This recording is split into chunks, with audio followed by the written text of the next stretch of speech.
Spoken রুলের এই লেসনে আমি আপনাদেরকে যে স্ট্রাকচারটি দেখাবো সেটি হচ্ছে আই ওয়ান্ট লেট। তো কখন এটি ইউজ হয়, যে যখন বাক্যে কাউকে কিছু করতে দেওয়া না দেওয়া বোঝায়, তো সেক্ষেত্রে আমরা আই ওয়ান্ট লেট ব্যবহার করব। আমরা এক্সাম্পল যদি একটু ফলো করি, যেমন এখানে আমি তোমাকে করতে দিব না, আমি তোমাকে রাতে বাইরে যেতে দিব না। কাউকে কিছু করতে দেওয়া বা না দেওয়া বোঝাচ্ছে। আমি তোমাকে মোবাইলটি ব্যবহার করতে দিব না। তো এখন দেখুন, আমি এক্সাম্পলটা যদি এখানে দেই, এই এক্সাম্পল ট্রান্সলেটটা যদি করি এবং আমাদেরকে স্ট্রাকচার দিয়েছি সাবজেক্টের পরে want let, person, verb and extension. তাই এখানে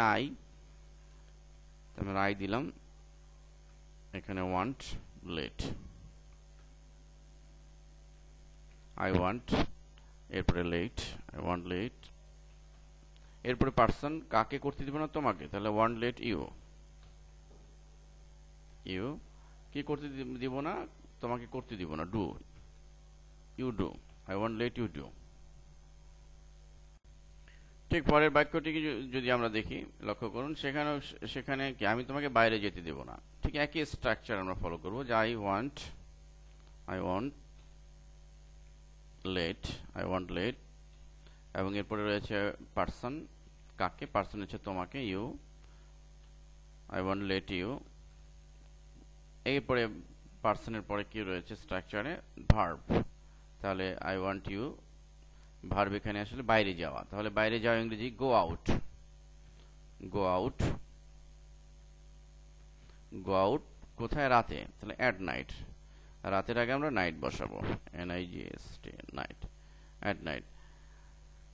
ঠিক পরের সেন্টেন্সটা আশা করি আপনারা নিজেরাই করতে পারবেন একই ফর্মের, আই ওয়ান্ট লেট,